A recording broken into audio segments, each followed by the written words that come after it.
करणारे, रामावरती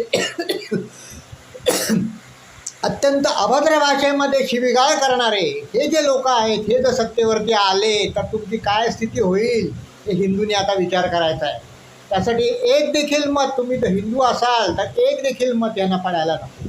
या निवडणुकीमध्ये तुम्ही हा निर्णय घ्यायला पाहिजे की लोकशाहीमधनं हा तुम्हाला फार मोठा अधिकार मिळालेला आहे.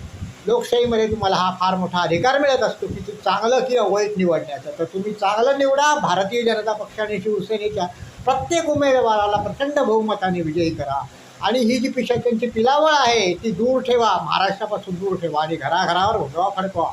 महाराष्ट्राचं कल्याण करणं हे सत्यम शिवम आणि सुंदरम स्वरूप जे आहे ते महाराष्ट्राला प्राप्त होऊ द्यायचं असेल तर या भगव्या महायुतीला विजयी करा, भारतीय जनता पक्ष आणि शिवसेनेला विजयी करा आणि ही जी अधम प्रकारचे जे मानसिकता बाळगणारे जे पक्ष आहेत त्यांना दूर ठेवा.